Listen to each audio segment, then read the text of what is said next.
lahat ng nakilala, walang ibang naghahatid ng sigla tulad mo, Sinta. Wala kang katulad, wala nang hihigit pa sa iyo. Wala kang kaparis, wala nang gaganda pa sa iyo. Hindi ka may hahambing, kahit kanino pa, labis ang iyong ganda. Wala kang katulad, mahal kita.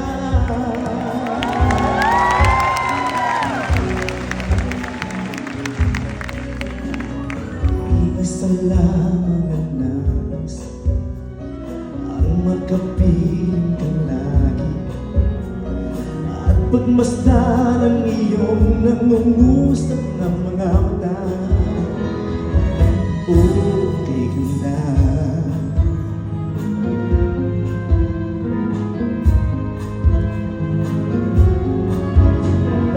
Lagi akong umaasa, buhay tayo'y magsasama.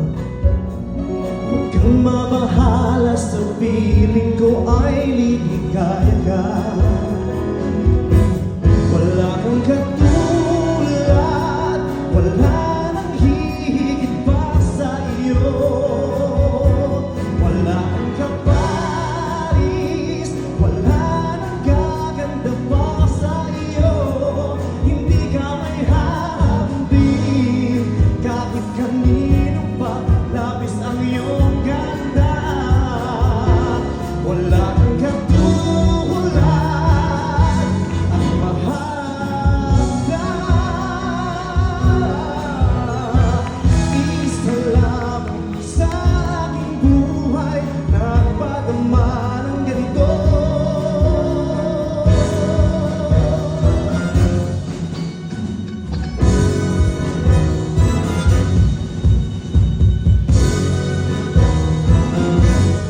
Wala kang katulad, wala nang hihigit pa sa iyo.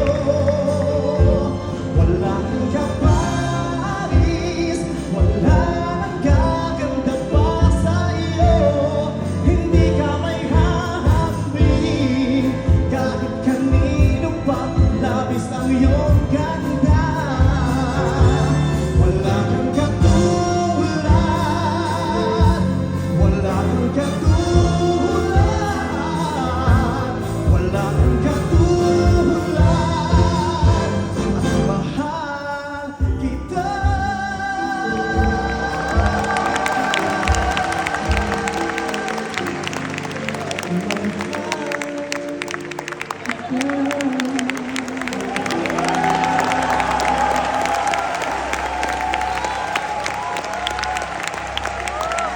Wala nang katulad, Vice Ganda. Gusto, Mr. C. Maraming Thank you very much, Mr. C. Maraming salamat po. At sa inyo pong lahat, oh my God, Philippine Philharmonic Orchestra. Diyos ko, dati-dati mga adik lang po sa kalsada nagiging para sa akin pag pumakanta ako pag fiesta. Pero ngayon, PPO, tas Mr. C, maraming salamat po. So, hindi ko ito makakalito. Alam mo, hindi mo alam kung gaano mo nilight up yung buong audience. Maraming salamat po. Diyos ko, hindi na po nakatingin na rin yung event. Oo, kasi mga puro Gen mo lang po yung mga event ko. Pero, Diyos ko, hindi naman po.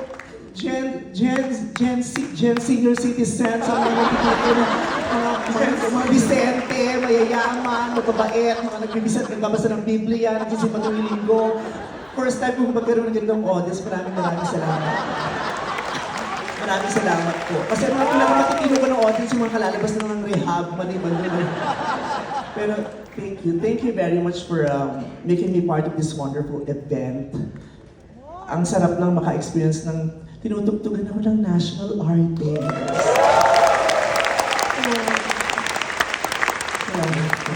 Mas malaki ang masasalamat namin dahil dumalo ka sa event na ito. mo. Hindi mo alam ang ibig sabihin ng 70 dahil ang tagal-tagal mo pa bago mag-70. Ang layo mo pa. 56 ka na ba? Ay, grabe lang po kayo. Magaling kayo pero matabi ng bibig niyo, Mr. C. Hindi, pero malaking bahagi po kayo ng buhay ko, Mr. C. Ang musika po ninyo ay kinalakihan ko nung in-interview nga ako, sabi ko, isa sa mga pinakagusto kong kanta mo yung Nahan Ka. Kanta ko yun sa nanay ko nung ako'y lumalaking walang kapiling na nanay dahil yung nanay ko'y nakipagsapalaran sa Amerika at TNT.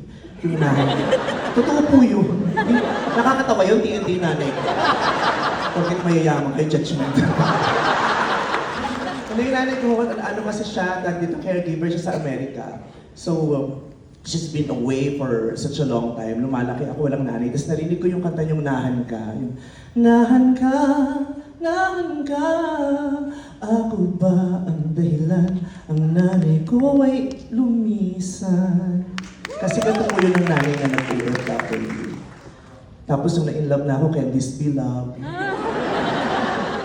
Tapos nalaman ko po talagang bakla ako dahil sa kantang Paraiso. Ano, nabuking ako ng tatay ko kasi nakita niya, iba daw, lumaki daw yung mata ko, lalo na yung kinanta ko yung part na ano, na, and if I could see a single bird, what a joy!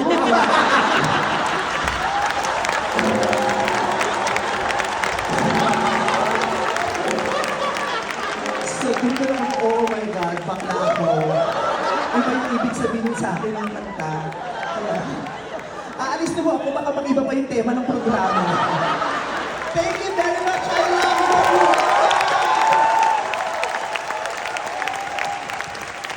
Grabe! Ay, salamat.